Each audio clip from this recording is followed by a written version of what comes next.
Hey, everybody. Welcome to another Tuesday Live podcast. I am your host, Joe. And I'm his wife, Jenn. And today, boy and girls, we got something really special lined up today. I'm super excited to get into it. It's our favorite. It's a rent to own. You guys already know this, right? Yeah, this is our specialty since 2017. So if you're tired of renters who just pay the bare minimum and leave you with a headache of a turnover, today we are revealing how to find renters who come to the table with big deposits. Bam. Well, there we go, guys, right? And the name of the game is cash flow, right? Like we want to be flowing with cash in our investment properties. And as soon as we started doing this, the game really changed for us. Yeah. And obviously, too, we're always focusing on properties appreciating over time. Well, that happens over time, and that's great. And obviously, if real estate goes up, it goes down sometimes, but then it goes back up and it goes even higher. So over time, it appreciates. But we're talking about getting paid now, too, right? Cash flow. What can I use to spend on my bills? And so once we changed over from everything that we had from rentals to rent to own, our lives have never looked the same in a good way. Now we're receiving these large non-refundable option deposits once our renters move in. And the first time we did this, the very first one we got was back in 2017. And our renter gave us $10,000 to move in plus first month's rent. And I remember getting that check and just looking at it like, oh my gosh, who would really think that this would work? And I remember driving through the teller at the bank and like us just being like, holy cow, like we did it. Like we are placing renters to become homeowners, which they did a few years later.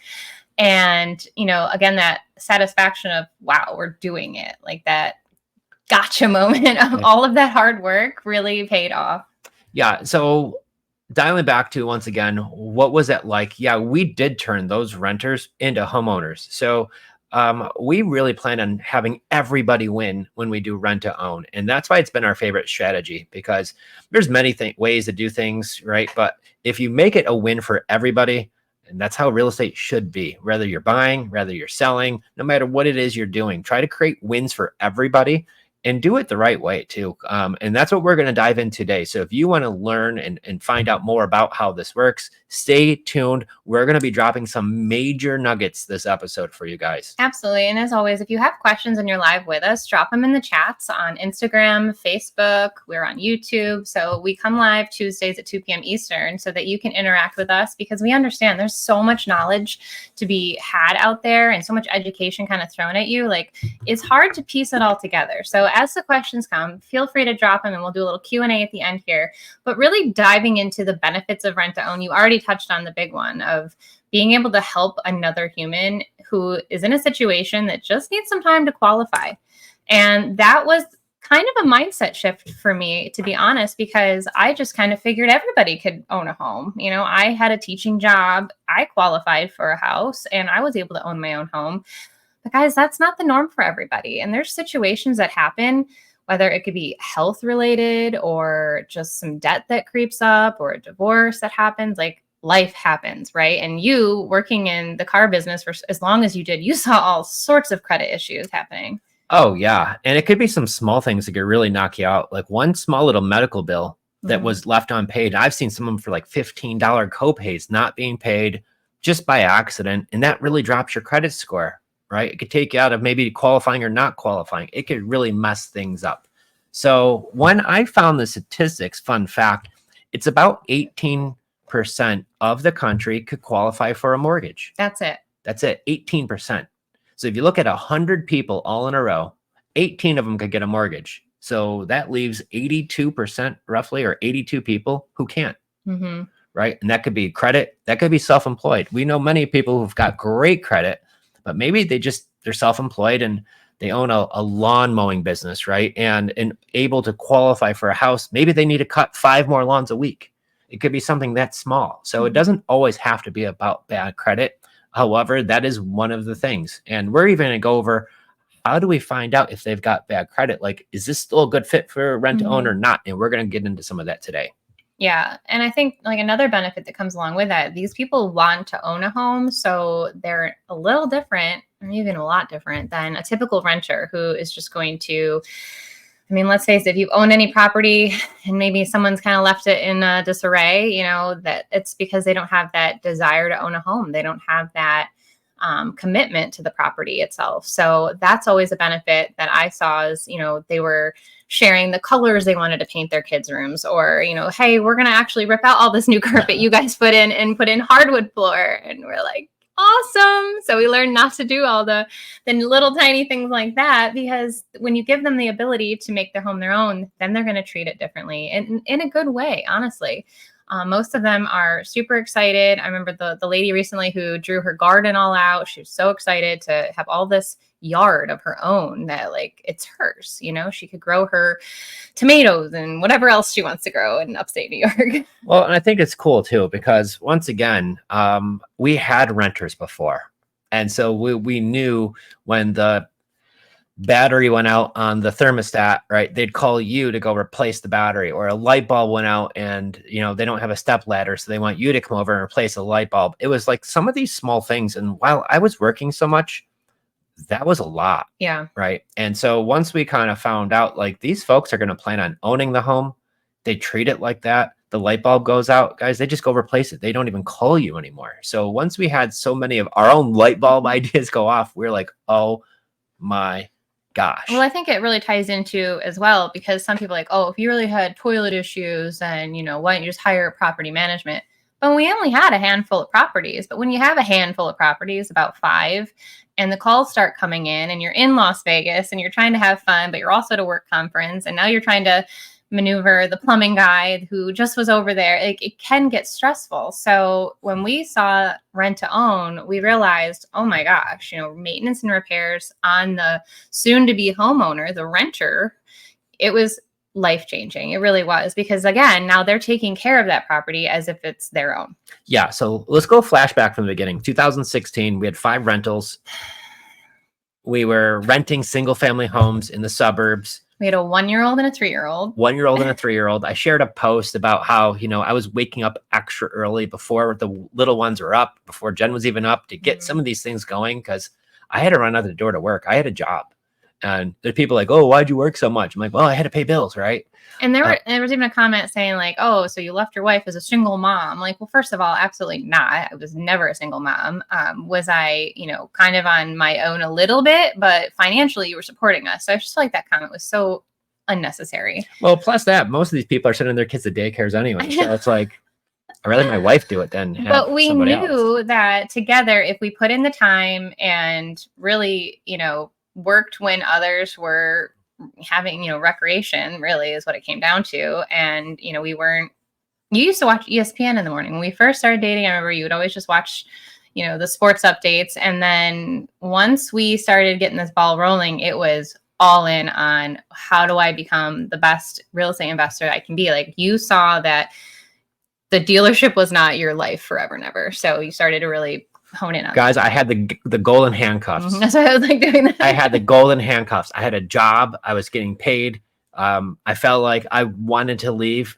I'll be honest with you, like, it paid well. I hated it. I hated working for somebody else. But also, like, you liked the people you worked with. It Yeah. wasn't this terrible environment. I would bring the kids up. Like, we made the most out of it. So Right. It's like, we share this because you might feel that way. Like, oh, I'm in a good job. I'm getting paid decent money, but man, like, I could only get 2 weeks a year. And not that we fought about it, but it was like 2 weeks of your vacation. Oh, sorry. That's it. Vacation. Like, where on earth are we going to spend our whopping 2 weeks? You know, and usually you couldn't go too far because a week doesn't get you very, very much. So Yeah.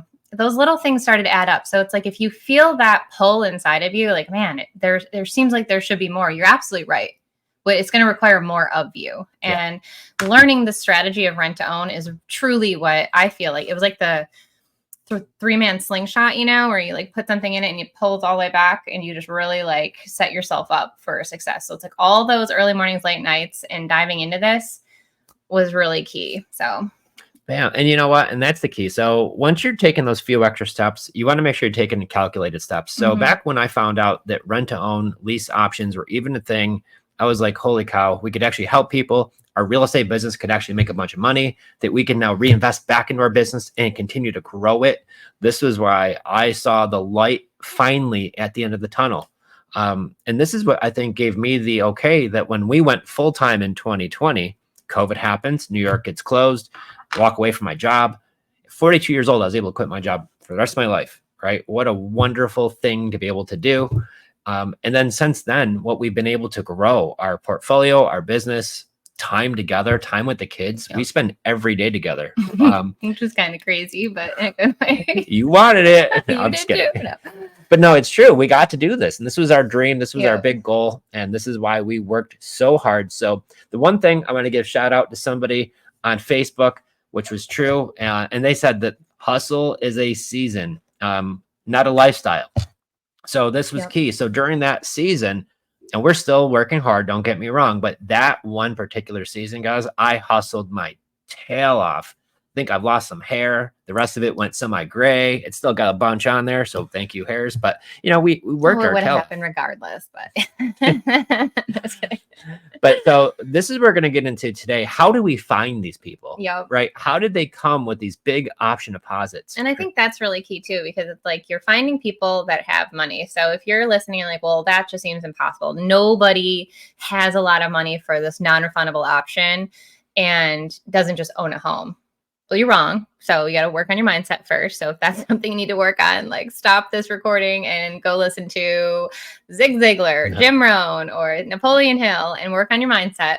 Because I am telling you from experience over the last however many years we've been doing this now, there are people out there and they're waiting for people like you listening right now. Think about that, like the effect you can have on families and homes and homeowners. I mean, you're just helping. It's a ripple effect. It truly is. So there are folks out there for various reasons that have money and they have to have financial stability. So let's say that they do have a large non-refundable option that maybe they got from some sort of settlement or an inheritance, but they don't really have a steady income. Is that a good quality tenant buyer that you would place? No.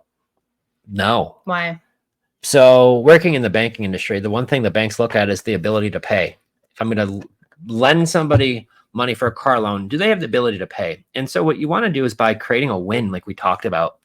I think about one of our first deals that we did, a young man called and said, I'm interested in doing a rent to own on this property. Walk the property, like the property. So we get down to chatting about the financials, got into a car accident, and he got a big settlement. He's like, I want to use this to put down on a property. I said, oh my gosh, like it sounded like everything was lining up. We send the application to screenthetenant.com and we get to chatting. And unfortunately, he's working at that time. He was working part-time, making minimum wage, looking at buying a house. And where it didn't work out in this situation was his income didn't support the monthly payment, right? So we had to have the talk with him, and the conversation is, you know, this house is a little bit too expensive. Maybe we should look at something else that's going to be more affordable. And they would fit in the ratio of what was affordable, right? Because when you're renting, you want to be able to make sure they're able to pay. No different here. So if they have a big check, there's got to be more to it, right? They got to have income in order to pay the monthly rent and able to qualify for a mortgage later on. That's important. We actually want them to buy the house. So you have to set them up for success. Oof, and I got to stop you right there because you just dropped so many really amazing things. Like, let's break it down a little bit. So you threw out there Screen the Tenant. So they are a service. We've had several interviews, Screen the Tenant with Paul and Diane Ritter. And for somebody like me who had zero experience with credit and understanding and reading credit reports, or even what is it called? The pay stubs. Like you actually can do all the math in your head and kind of, yes, this person qualifies or no, this person doesn't. But guys, this team out of Pennsylvania, they actually help you with it. And so for $50 an applicant, and your tenant buyer actually pays, they will help walk you through it. And you can even get on a phone call with Paul and he'll explain everything and say, like, yes, this person just needs to do ABC. And then in however long, whether it's 18 to 24 months, they'll be mortgage ready. So it really covers you as the investor, knowing that you're placing the right person in the right home. Yeah, because what they're going to look at, just like a lender or a bank, when they're going to finally give you a mortgage, is your debt to income. And so that has to be in line. How much debt do you have that you pay out every month versus what is your monthly income? There's going to be a ratio. If you are having too much debt compared to your income, your debt to income will be too high, and they're going to say, don't qualify, or you need to pay down some debt. The second thing they look at that never gets talked about, but I know this stuff because banking for so long, is the payment to income. Okay. So can you afford the monthly payment per month? And so it's debt to income, it's payment to income. All of these things matter. So when you're going to put somebody into a house, maybe they're going to get a bonus. Maybe they got the bonus or they got the raise, but it hasn't hit their pay stubs and it needs more time to show the income, right? So there's so many different things. The reason why you want to make sure, most importantly, you're creating your person who's going to be moving into this house as a win for them. Give them the ability to actually own the home, right? And that's the case. I see so many people say, oh, I did a rent to own and, I only collected $3,000 down or whatever. Tragic. It's tragic because if you ever bought a house, you need to come up with closing costs. It's usually 3.5% down or 5% down.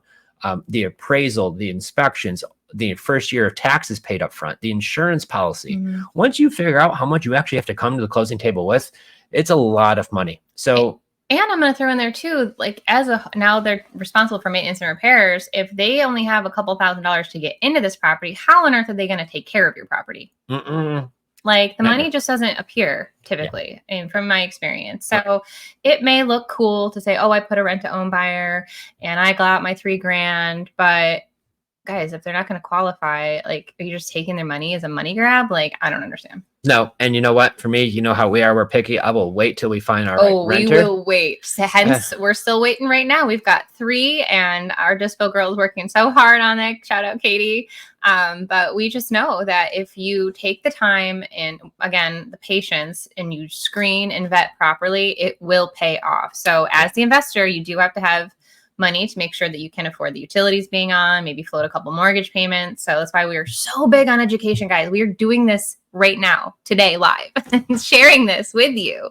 And we're not just like talking about, oh, back in my day. No, like we got a condo in Jacksonville. We're looking for the right renter. We have got some showings going on. We have a house in Williston, Florida. Yep. Cute Still house. Standing. We just had the showing yesterday. So, fingers crossed he liked it. So we're going to see if he put his application in. Yay. And then we have one in Tonawanda, which is a suburb outside of Buffalo. Beautiful house, beautiful neighborhood. Yep. And same thing there. So, and we're working on some new deals. I know Lexi's planning on writing this one up in Florida. Woo. So Girls on fire. With that, and we had the other one in Florida we're closing on in a couple weeks. So with that being the case, we have some deals that are coming, and are definitely a rent to own Dispo girl, Katie, is keeping busy. So what is she doing to find these people? I was just going to say, yeah. So like maybe back it up a little bit, because we got into like the meat and potatoes right away, which is important about like how to make sure you're putting the right person in there. So how are we even finding these people? If you are just new to Jen and Joe, we love Facebook, guys. If you're a friend here for a while, then it's no surprise. Facebook Marketplace, Facebook groups, it is the place to be. Create your own Facebook page. In 2017, we created a 585 rent to own. 585 was our area code up in Rochester. And every day I'd hop on the treadmill at the gym. I would make a post about a house that we had available, and my mother would like it. And we had maybe like 200 people that followed the page. And today we have over, I'm not even sure, like 10,000 people following it or something. Yeah, a little bit more than that now. And I don't say that to brag or boast, but holy cow, like I had no intention of this little page that I just thought like, well, this is a great place to advertise and make it look professional, that we're not some, scam, because so many people are worried about scams out there, as they should be. So if you are a public business, have a public presence on a free Facebook page. So that all said, Zillow is another place, but I'm really thinking Facebook Marketplace, and then the Facebook group seem to be where most people are coming from. And then, of course, you can do some signs around town, but use caution as always with that. Yeah, I like using the yellow signs. We put a big, gigantic one in the front yard, rent to own, bad credit, okay, or all credit accepted, phone number, right? Big, handwritten, ugly yellow sign. And everybody says, well, geez, that's not like a professional sign. Correct. That's why I write those signs, or I used to, because my handwriting was, you could read it. Wondering if the ones in Jacksonville were maybe too pretty. She had really nice writing. Yeah, sometimes if they're too pretty, put in the notes. It scares people off if it looks too good, right? Make it legible, but that's about it. Yep. I think Facebook groups is a really good source too. So like for an example, if I have a house and I'm offering it in Nashville, Tennessee, I'm going to join Nashville, Tennessee, moving to Nashville rentals, right? All these things, because we're going to post it as rent to own, right? Rent with the option to buy. and we're going to post that all over the place. I will tell you though, I'm going to talk some smack though. You? Yeah. No. We used to do really, really well on Craigslist. And then all of a sudden Craigslist, for some reason, we've found people that were stealing our pictures off Craigslist and reposting it. And as if it was their own, it was weird. It wouldn't even let us post for a long time. So I used to give like Craigslist shout out. Now, man, there's better stuff now. I know, because we did find one of the most amazing tenant buyers who found us that way. Yeah. And I think the trick with that is, at least one takeaway, is post a little bit away from that area too. So like you're saying, Nashville, Tennessee, like what are some cities about an hour or two, away from there? Because people will move for this opportunity and you just never know. Yep. And New Beginning 223 drops a great comment here. Thanks for shout out and listening in, but watermark the pics with your logo. That's exactly what we had to do. And that's what they're saying they did too. And yeah, those scammers, they're good. They are, and it is truly unfortunate. So this is why we do have a very strict process with our screening. So we post so the name of the game here is post everywhere and anywhere with your name of your business, a logo, whatever you need to do. And then you want to put out there how many bedrooms, bathrooms, the location. Maybe don't give the address out on Facebook. I know on Zillow, obviously it has to go up there. You're going to put it on Zillow as a rental. That's like the number one thing I see people doing wrong. So tip of the day, if you're driving, come back and watch minute 21, but write that down. If you're going to use Zillow, rental is what you want to put it under. You don't want to attract a homeowner right now, because you really do want somebody who's going to rent until they're able to buy. If you put it as for sale by owner, you're going to attract somebody who's ready to qualify for a loan today. And that's not the goal with this property. And your renters aren't looking under houses for sale. They're looking under houses for rent. So, exactly. That just makes all the sense in the world. Great point. So once you put your post out there, here's the big takeaway. And I've heard many wrong ways to do this. So I'm just going to tell you all the right way. Put the rent for market rent. Yep. If this area, if a house like yours rents for around $1,500, don't rent it for $2,000 or $2,500 thinking people are going to do that. They're not.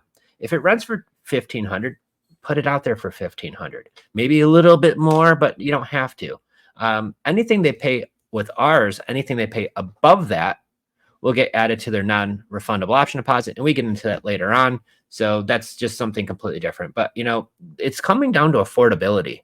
If everybody's looking for a rental in the area and they're all $1,500 and there's this one for $2,500, they ain't going to click on it. You're not going to get any calls. You're not going to get any showings. The name of the game, our KPI, key performance indicator, means what are the things we track? Are we getting enough messages and calls about the property? Yep. Are we getting any showings, right? If we're getting a lot of calls and a lot of showings, hooray. Now it's only a matter of time. If we're not getting any showings, well, that's something we have to fix right there. If we're not getting any calls, that's usually because we're either not marketing enough or the rent is too high for the area and it doesn't support it. Because this is an opportunity. And once you put it out there, if you think about it, how many of these properties are available in any city across America where you're able to move in to your future home now and pay rent until you're able to qualify a short time down the road? I could paint the kids' rooms. We could do this. I could change that, right? We could do those things that you can't do as a rental. Yep. It is like the American dream literally come true. It's a very small opportunities out there. So if you're going to be, sharing this and you're going to do it, post it everywhere. Let everybody know that's doing it, even on your own page, and let everybody know that you pay a referral too. Huge ways to get leads. So if you're getting people reaching out to you, check. Yep.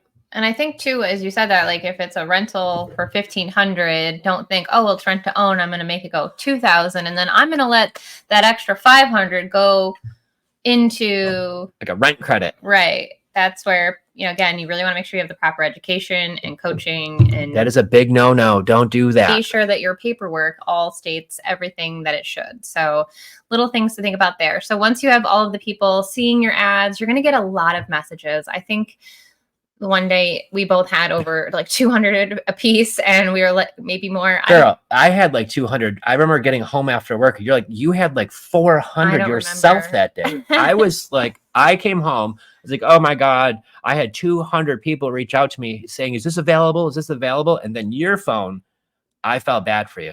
Like it was like 400 something people reached out to you, and like one day. I remember being at work, my phone Yeah. died. Yeah. And so you're going to have to talk to some people. You want to be able to sift through them and ask quick questions. And so we have 3 questions you always want to really focus on. One being, are you ready for rent to own? Because some people just might want to rent. And so if that's the case, then this most likely is not the property. You're looking for a rent to own buyer. 2, can they afford the monthly rent? Because some might just skip over that, or maybe it wasn't in the post. So if they can't afford that $1,500 a month, then that's not going to work out either, right? And then 3, very, very important. What is the most they could put down for their beautiful new home? So right there, that's a qualifying question. Now, if somebody doesn't have money, they're not going to probably answer that question, and they're giving you their answer. So if you're actively looking for a rent-to-own buyer, you've got to make sure that you are asking these questions. You do it quickly and efficiently. You don't have to get on the phone with every single person explaining what the program is if they have no money. So you can definitely, we took time, especially over COVID, we created videos, we talked about our program, and you can then direct people over there if they have more questions. But when we're talking about like hundreds of people reaching out to you, we're not exaggerating, because social media has that capability of allowing a lot of people to reach out to you. So use your time wisely. We even have systems in place like Pat Live, which is a 24-hour, 7-day a week answering service that can help out with that as well. So be mindful of all of that, but definitely quick conversations and vetting people. And then if they have money, you're going to show them the property. And it really is as simple as that. No, you don't have to be there. I saw in a group the other day, people are like, how are you having a house up in New York if you live in Florida? So obviously they must have dug around a little bit and saw who we were. And it's, was it you that answered? An amazing team? No. So it must have been Katie. But yeah, the truth is we have an amazing team, but also everything can be done virtually. So you use FaceTime or Zoom or Google, whatever it is, FaceTime on Facebook these days. Anything works. And you just want to make sure that you are staying in contact, and you can wait a minute. Wait one. You're not showing the property, Jen? You're not going there, driving there, unlocking the door for them and pointing at like, this is a wall, this is the windows. You're not doing that? I'm not. And even when we first started, I wasn't even FaceTiming them. I didn't even use that tool. Because I had 2 little babies at home and you were working, and we were showing those. We had 5 houses available in 2017. And so no, I was not driving over there.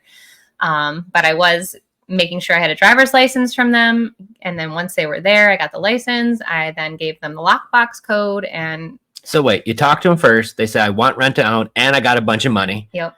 And I want to go see the house. Mm-hmm. So you already weeded out a ton right there. Mm-hmm. So then you send them to the house after you received a picture of their driver's license. Yep. So you know who's going to look at it. And you've had conversations and you know they've got money. So you get there, you give them the lockbox code while you're FaceTiming with them. So you could hear the oohs, the ahs. Oh my God, I love it. There's your bedroom. There's the garage, right? You could hear all the things on the phone. And then after that, you make sure they lock the door, mm-hmm. right? You tell the neighbors if somebody's stealing like the refrigerator, but we don't even put appliances in our houses anyways, but that's a different story. So there's nobody stealing our refrigerator. There's nothing to steal out of the place. Yeah. So, I guess that was the biggest, like, oh my gosh, we're going to do this virtually. Yeah. And it is like, you can get in your own head about it. You could worry about squatters. You get worried about people stealing pipe stuff. You could worry about this, worry about that. Or you could just do the business, take the messy, massive action. And honestly, you hope for the best. You screen the people that you can, and you just keep like a rhino, like forging ahead, and you don't stop. Mm-hmm.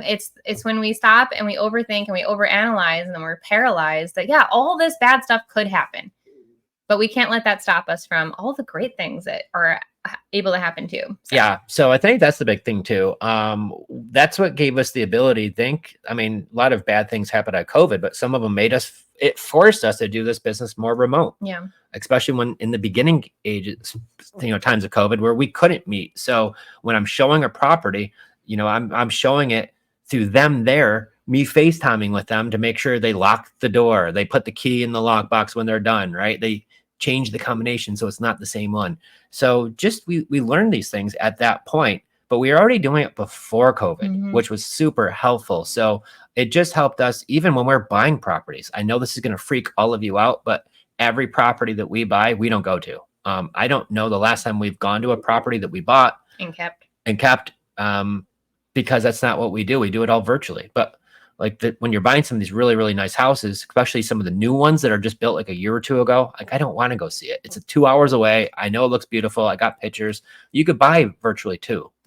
But getting back to this part of it, the rent to own. So now they've seen the house.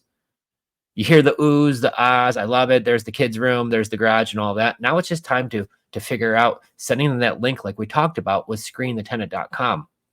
We used to do paper applications in the cover and all of these like prehistoric things that, don't get me wrong, they worked, but now I have to drive to the property and pick up the application they hid somewhere or things like that, right? Or didn't hide, just left it right on the counter. Or left it right on the counter, right? So we figured out a way to just make it easier, to make it better, which then we could buy properties anywhere. So again, it just comes back to your mindset. You just have to do some shifting there. If all of it's like totally freaking you out, like you guys are crazy, I can't believe you do this. You buy properties you don't go to, you put people in you've never met. It's okay. Like you're gonna work through that. Because we were the same way. We at the very beginning, we were very baby step, and then once COVID happened, we just decided, let's go. Well, if it's your first one, maybe you do go there and you spend hours there and you show it to all the people because you're going to have to see what it's like. Yeah. At least do it once. But then after that, you're going to realize like, no, if I could do it better, faster, smarter, easier, let's go ahead and do that too. So I really think that was the big key for us. But we, once again, knew who we were dealing with before we sent them to the property. So I think that was the key. You're asking them a couple of questions, you get their license, and then once they're there, if they don't like it, they'll just tell you like, oh, not for me. And they'll probably just walk in, walk out, lock the door, and they're on their way. No harm, no foul. And then if they do love it, then you go through that next step, screen the tenant, and then you'll get back your report. They'll meet with Paul and Diane. And then from there, it's all in the paperwork. That they'll just schedule everything with the attorney's office. This is not something that you're just having them sign, DocuSign back and forth. Absolutely not. You want to make sure they are walked through line by line. They understand the 2 agreements that they're signing. And next thing you know, you're getting a big old check and you're depositing that. It's going to help your real estate business. And now they're a couple feet into their new journey of becoming homeowners. They made the first step, right? Yeah. And you just touched on a big point that I want to kind of pull back on for a second, is when we go over the paperwork, like we do make sure we go over all the things over the phone, but then when it comes time to actually doing the paperwork, we don't meet these folks. I'm not going to the house. We're not doing it at a kitchen. We actually send them to an attorney, and they're going to sit down with an attorney who's going to go over everything with them line by line to clearly to spell out everything. Because what you don't want to do is say, I didn't know that. Nobody told me this. Do not do that, right? So it's worth definitely taking the time to find an attorney who will go over the lease agreement with them, the option agreement with them, make sure they're there to answer any questions that they have, get them to okay the paperwork, sign the paperwork. That attorney then collects the money, because once again, I'm getting $10,000, $20,000, $30,000 or more. If I'm getting that in like, some, and I mean, the lady gave me 31,000 in a Starbucks one time, which after she did that, I was like, no, we need to be more official, right? Because there's so many scammers out there. And I want to make sure that when somebody's going to do business with us, it's a comfortable transaction. She was just like, how much? 31,000. There you go. Gave me a check and was like, I need to go. I couldn't believe it. So, but now we send our renters to an attorney who they're going to go over everything with them. They're going to make sure that they go over all the paperwork to make sure it's just done right. However, also too, let's just go over things go bad, right? Maybe we had to go through an eviction. Well, who's a better witness to have than an attorney representing you saying, yeah, I did go over the paperwork with them. Right. So that's another reason why. So it's protect you, it's protect the deal, it's protect the seller, the renter. And that's once again, creating wins for everybody. And I think that's the key. Just spell it all out. Don't hide it. Make it very well known. So some of the things that I don't like trampolines. Kids be bouncing off those things, broken bones and things like that. So there's certain things like I just don't like in my leases or I don't want on the property until they're able to own. And once they own it, it's yours now. Go do whatever you want. Yeah. So if you happen to buy a house with a trampoline, throw it in the garbage. Is that what we did? The one in Buffalo? Yeah. Oh, yeah. That thing. I think the neighbors took it or something. Oh, you're right. The neighbors did take it. Happened. Yeah. Yeah. Well, and this is where you got to be careful of lawsuits galore. People are always suing over everything. Yeah. One of my friends just shared on Facebook yesterday. He sold a property in Florida to somebody. It had a sinkhole at one point. The sinkhole was repaired. They sold it with fully disclosing everything.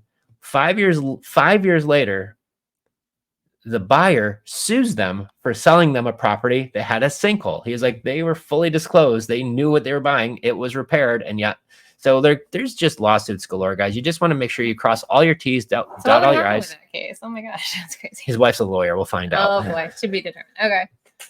So yeah, life does happen, and it's not all rainbows and butterflies. Obviously, people, we talk about that all the time here, but with rent to own, there are higher stakes here. They are putting a large amount down. They want to own the home. Their goal is to be able to be the homeowner eventually. So you have a lot less of the shenanigans, I'll call it. But it does happen. And just like our mentor taught us, you just go through the motions. If they don't pay rent, you start the eviction process, because at the end of the day, it is a business and we're obligated to make that mortgage payment to the bank. And so you got to make sure that you're getting paid. Yeah. And that's the key. So it comes down to finding the right fit. So my big thing is I look for, do they have a high income? Do they have the ability to pay this property every month? And we understand things go wrong. Things pop up. Yep. During COVID, nobody could expect COVID to happen, but we had a lot of our renters who were doing everything they could to make sure they were still paying on time. Everything they could. Now I've got some friends who are landlords who they didn't get paid for a whole year or more, or more, where our renters were like, oh my gosh, I lost my job. I'm so sorry. I'm getting another job. I'm doing this. I'm going to be getting caught up right away. Like, they were diligent about it. And so when you have a different quality renter living at your house, that is a really good feeling to have, right? That is a tremendous feeling to have when you do set yourself up for success.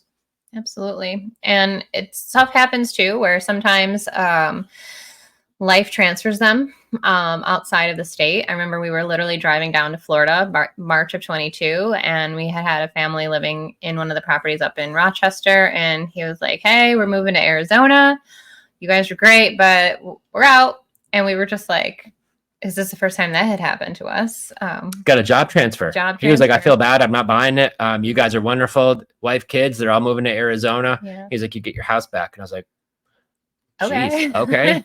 And then it's happened a few more times since then. Yeah. And so you can't predict what people are going to do. And so, having that large non-refundable option, and they're all well aware of it, now if you do have to clean up a little bit, like you have had that little extra amount of security deposit to, say the least, help with the dog smell or the door frame that got busted or whatever has happened in the couple of years. That dog done chewed up that door frame. I don't know what happened. I think it was like a bear or something, but it's a little bit extra there that as an investor, you're not now digging into your pockets for, that extra repair money. You probably have a cushion from it. Because we could dive into that. And we'll go over a case study of something that would just happen to us. Ooh, a case study. Well, I think it's really important because we could talk about hypotheticals and, you were actually talking about an actual deal, but let's talk about one that just happened to us.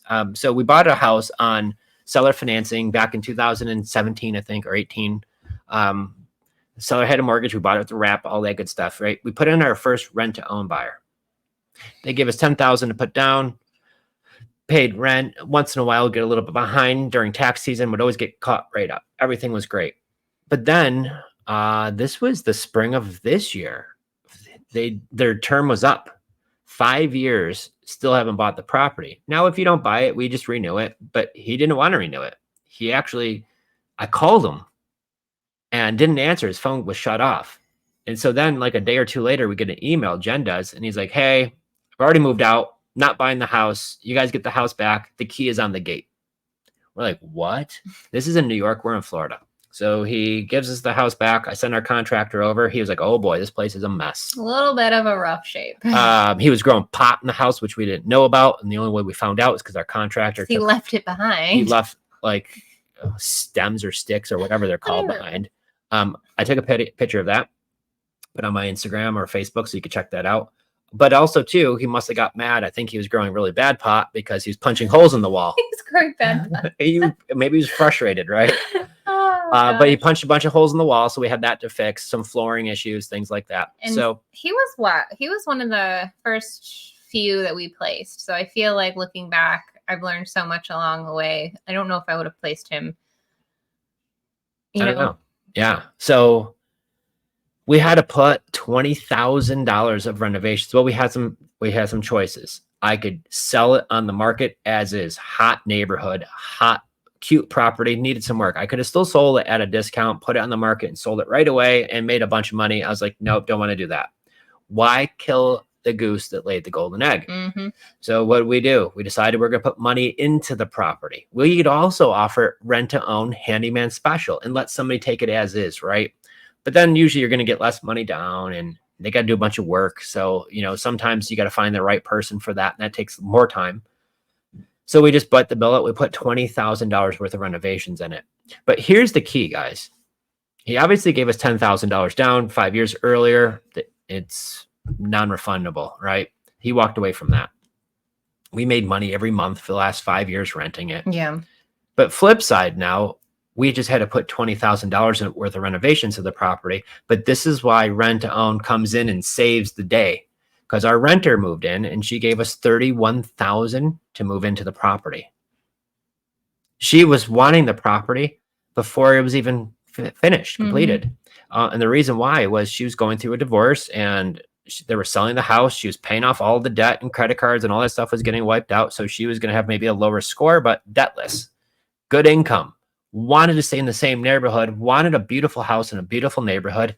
And when she saw this, she was like, I will take it. I know it's not even finished. I will wait. I want this deal. And that's exactly how that came together. Yeah. And it's crazy too, because like we always joke around, like it was, what play are we going to run? Because with that property, we get the email. Okay, so this guy like literally just left. Now we've got no one in like spring of upstate New York, which we all know means it's cold and snowy. So immediately like, I'm worried about the pipes, but we've got this property. It's in rough shape. What are we going to do with it? And we could either have done a couple of things. So let's kind of walk through that. One, we could have left it as is and done a handyman special. So that means someone could have come in and done all the work themselves. But I personally don't love those. I feel like it's putting a lot on someone else that ideally, yeah, they could do the work themselves and it would save them a ton of money. But it's just something where if we didn't have our handy contractor, who I know like so well because you've known him since you were a little kid, he was our go-to guy. And we knew if we just did a couple of things and just brought that property like back to life, it would just do exactly what it popped. He did a great job. I mean, it looked fantastic. So we could have done that, but we ended up doing that. And then the other thought was, it's such a hot market up there, we could have just listed it on the MLS and sold it for whatever price. But that's the beautiful thing about real estate is when you start acquiring properties that you bought without having to go to the banks, without using any of your own credit, and then you're literally then getting the money immediately back from whatever you just spent on it. It's really awesome. And I just love that. Well, and I think that's the key too, is like having many different strategies, not just having one strategy, one size fits all. This thing was a game changer for us and really changed our whole business. So I think that's why we just fell in love with it so much. We have a very high success rate. I was gonna say, let's talk about some of those success stories right now. So we had the first family we placed was a beautiful ranch up in Rochester and beautiful home. And they were so excited to get out of an apartment complex because they wanted to hang up their holiday decorations. Yeah, and the apartment, one of the reasons. Yeah, they were like, we can't even hang up the rules in the apartment complex were so strict. They couldn't hang up Halloween or Christmas decorations. There are obviously neighbors banging on the floors and making noise. And he was just like, I just never thought I was going to own my own home one day. He's like, until one of his coworkers drove by and saw the ugly yellow sign in the front yard. That thing worked. And gave it to one of his coworkers who called and was like, hey, I'm interested. And so, yeah, they did turn into a homeowner. And I thought that was really cool because we even did an interview with him. We'd have to go back and find it on 5x5 Rent to Own because he bought, I think, right during COVID era. Yeah. It was around that time. And, it was kind of funny because there was a big hoopla when they first moved in. They even had us come by. They had the whole big family was in the garage and outside. They had all this land, like big yard. They wanted to show us like how they already were like sprucing up the bathrooms and all the stuff. And then a couple years later, they end up buying and they kind of were like, yeah, we went out to dinner, but like, wasn't like a big deal because the big deal was when they moved in and then they made it their home throughout the years. And now it's just that like cutting the ribbon and now officially just putting their name on title. Yeah. And then we had the other one, West Ronnequite, two young ladies. These two They were not messing around. They were, I'm going to own this home. Girls were determined. Yep. Came in, a beautiful house, great school district, had a daughter they wanted in the school district, really nice neighborhood. And we bought the house that was going through foreclosure, if you remember. I don't remember that part of it. Oh, yeah. I remember there was a bit of, not a bidding war, but there was a ton of people that showed up at the showing. And we already had it under contract, girl. You did something with who you knew or something. Speed to lead. Okay. That's how we got that deal. I was the quickest when I saw a great deal. Guess what? Great deals don't just sit around for a very long time. So we got that deal, snatched it up, made the house absolutely beautiful. And then our very first renters moved in there. I remember them both. They walked through with their daughter and they were just like, OMG, we absolutely love it. Yeah. So that was a house where we made it beautiful again. And we had an open house for rent to own, and we had some people come through, but they didn't come that day. Yep. And it was kind of a cold day. And again, we knew what we knew. We were just, putting ourselves out there, meeting the neighbors in the neighborhood and just like making a name for ourselves. And I remember feeling a little discouraged after that, thinking like, man, like I thought like hundreds of people would come. In my head, I thought that for some reason, and feeling a little defeated. And it was cold out. And so we were still determined. And it wasn't until June when we found that couple. And I remember I was at the hair salon and I got a couple messages. And so I showed them the other house in Irondequoit first. And they're like, oh, we like it. It's just a little small. And like, well, I've got this other one.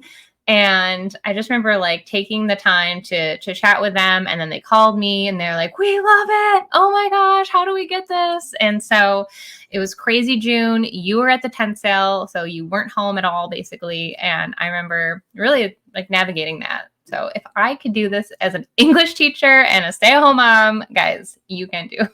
And you know what? And I think that's the key is, beautiful houses, beautiful neighborhoods. And that was the key. But, sometimes we deal with houses that need some work too. Yeah. And we've done that route, rent to own. And I just think of like, so what's been the success plan? We're trying to set everybody up in the right situation. Mm-hmm. We're screening, make sure they can afford it. We obviously want to make sure that this is what they want, right? And then we walk them through helping them get to where they're trying to get to, yep. Right? And I think that's really been our key to success, has been doing this for so many times in so many places, doing the process and really narrowing it down to what works and get rid of all the stuff that doesn't work, right?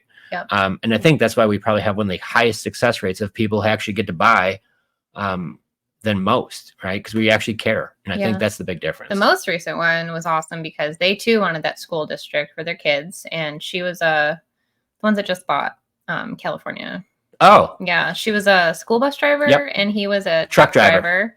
So the demands were them on the road a lot. And for him to be able to park his truck where he needed to was really important. And, just determined to be able to make that happen. And that was really exciting for them. Yeah. And the California Drive house, that was like the second house that we bought. Loved the house. Yeah. And it was these folks, they moved in and they absolutely loved it. And it took them a while to qualify for a mortgage, but then they sorted out all of the things and got mortgage ready and went and did it. Now they own it. And it's just really cool. Yeah, you do get a big check once they buy it. And you reinvest that, right? You reinvest it and continue to grow your business. So if you lose a door, like don't cry, don't be sad, reinvest those funds to pick up 2 more or 3 more or 4 or 5 more, depending on how big that check is. So I think that's the key to success, guys. So if you're thinking rent to own and you have a single family home and you're like, well, you know what, let me try it on just one. Maybe you don't want to do what Joe and Jen did and get all of your single family homes and do it all at once. Maybe don't do that. Yeah, I would maybe start with one. But if you've got one, this is a great opportunity, once again, to obviously get a big chunk of money because, when we're talking about buying houses, when we were burring, this is why I'm like, burring stinks. Like, don't do it. What's burring? When you buy cash, you're buying a fixer-upper, you buy it with cash, you renovate it, which means now either you're doing the work yourself or you're managing contractors. Hopefully, they stay in budget, which very seldom happens because there's usually unexpected things when you're doing full renovations. Or you're doing the work yourself, which also takes a lot of time. So don't want to do either one of those. But when I was working, having to manage contractors and having to leave work to go look at this and, we found that, right? All those things. But then after you do the renovations, you've got to rent the property out. So you've got to get a renter in place And then you have to go to the bank and then refinance it. And hopefully the appraisal comes back good to where you can pull all of your money out. It's just a very long, drawn out process. And then you're going to take a loan for what, 30 years to make a few $100 a month.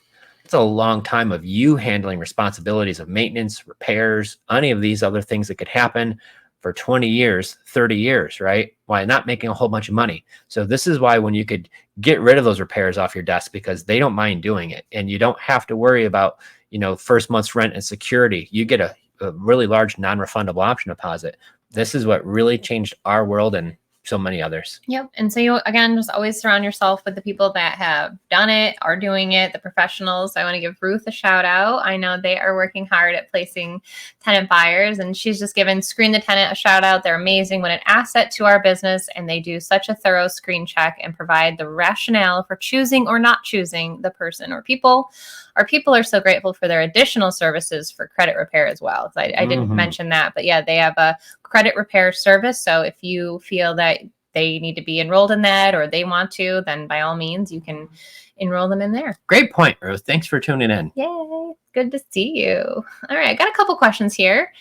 Karen Matthews joined us a little late. Well, welcome. Hi, Karen. I think she was popping in. We were talking about the rent and if we credit anything to them. So no, we do not. Once you start giving somebody a rent credit, sometimes some judges can see that as a form of owner financing versus just a rental with the option to buy. And so if there ever becomes where the deal is going bad and you had to go through an eviction process, which in most states it's quicker to do an eviction versus a foreclosure. That's why we like rent to own versus seller financing when we're selling. Because if the deal goes bad, what's the fastest way to get the property back? In most of the states, it's most, not all, but in most states, eviction is faster. But if you're going to give somebody a rent credit, the judges will see that most of the time as some type of owner financing. So if the deal goes backwards, they might say you can't evict, you have to foreclose. Where we're from upstate New York, and that's the difference of like a 5-6 month process versus like a multiple year process. So we really want to make sure we don't do a rent credit ever. They're able to rent, that's the rent. Anything they pay above rent will get added to their non-refundable option deposit. There's a separate form we have for that. It's a separate payment we collect, and super easy to keep track of there too. Boom. And then her next question Great was, question. do you have them show or prove that they do in fact have the deposit? Money talks. So to answer your question, I don't need to have necessarily proof of it because they're going to need to have that money before they move in. So if you, Karen, go walk the property and you say, Joe, I've got $20,000. I want to go see it. I get a copy of your license and we're doing the video walkthrough and you're walking through and you're like, high five, I love it. We're going to send you our Screen the Tenant link. You're going to fill that out. You're going to send the application. A few days later, we're going to know all about it. And we're going to have that talk together. And if you say high five and we say high five, everything looks great. We're going to schedule within the next few days an appointment with the attorney to do the paperwork, collect the money, and get you your new home. So do I need to see proof before then? I generally don't, because if you go see it and we like you and you like it and everything looks good, we're going to have you moving in usually about a week.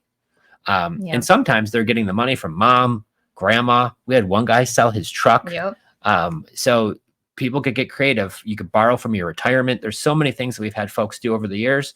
So maybe they don't have it sitting in their checking account right this second, but they might next week.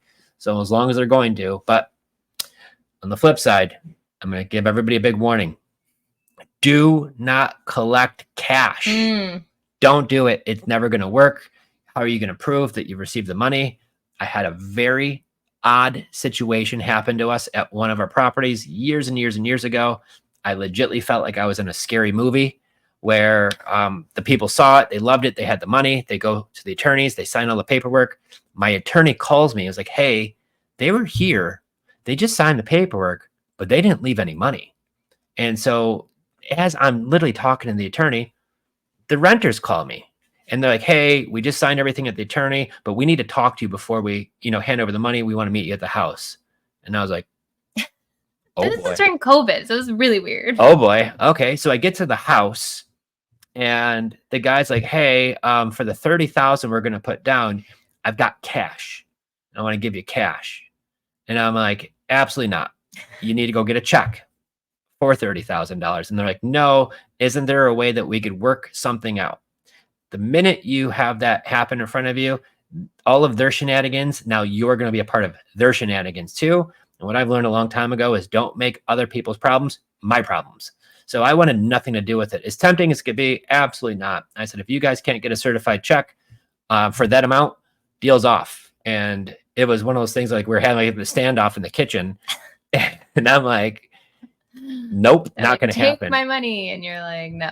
No. And it was really weird. You ever get that like gut feeling something shady is going on and $30,000 cash in and bag they're is like, who knows how they got it? Right. And you know what? That's on them. I don't really none care. of our business. It's not in my business and I don't want to make it part of my business. So Yeah. I said, no, thank you. And sent them on their merry way.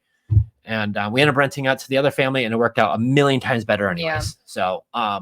So yeah, definitely don't collect cash, and then take a picture, digital copy, whatever of everything these days, right? Like we keep everything in Google folders on Google Drive. We've got the old school like papers, of course, too, in a filing system, but just everything for record keeping, and you'll find the right people. Yeah. So with that, it's a crazy story for the day, but yeah, as tempting as 30 grand sounds, cash, it's not going to help someone own a home. So be mindful of all of your decisions. Yeah, absolutely.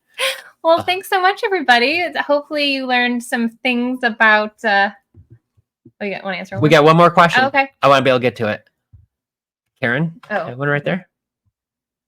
Do you have a lawyer of someone get the keys, inspect, or when purchasing sight unseen? So when we buy sight unseen, I just have we actually send the seller a lockbox. We tell them to put it on the door and put the key inside. Sometimes I might have like a contractor walk through if it's something we're buying. Now on the flip side, if we're going to do rent to own, that same lockbox is still on the door from when we bought it with the key inside of it. So after they go and they sign all the paperwork and they give the attorney the money, I tell them, go back to the house, take the key out of the lockbox, take the lockbox off the door by hitting the little lever and comes right off. And that's what they do. And so then I always tell them to keep the lockbox in the house, and because shipping it back to me costs probably as much as the lockbox itself. Mm-hmm. So we let them keep it. But then also on the flip side, there's been some times where they moved out later on. I'm like, hey, you still have that lockbox? Put it back on the door. So that's what we've done. True story. Yeah. So we've done that too. But so I think that's the big thing too, is you could do it all virtually. Yep. Bam, what a great show today.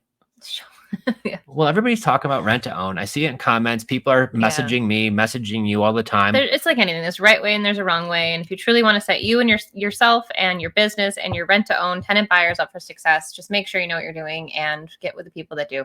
Well, and I think it's a tremendous honor. We were on Bigger Pockets last summer, and we were talking about how we're buying houses with seller financing and creative financing the way we do, and we started touching on rent to own. And you saw the hosts, they're like, wait, what?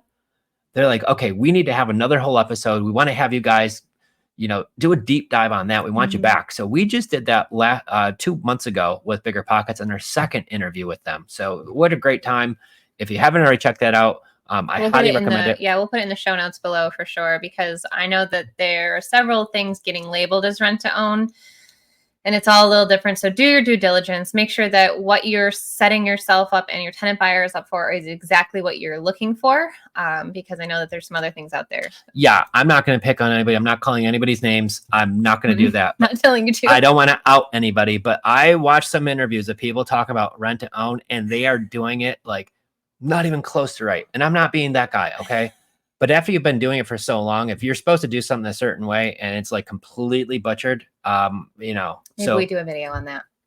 You want to like side by side of this is why you disagree. I'll have to blank out the names, okay? Because they're either blur the faces. Yeah. So they're just, you want to make sure you're consulting an attorney is one of the biggest things possible. So make sure you're talking to a great attorney, especially one that understands real estate, and always have an attorney. Watch your back, cover it, and have somebody that you consult in. And I think that's probably the biggest lesson. So we are not attorneys. So we recommend before you do this, you consult with yours first. There you go. Bam. Even did the disclosure. Look at that. Cool. Well, thank you so much for coming today, guys. Yeah, definitely. So if you haven't already, make sure you subscribe to our YouTube channel, Creative Finance Playbook, where the videos will be streamed for you. We've got some longer form content coming out, and we do share some short form.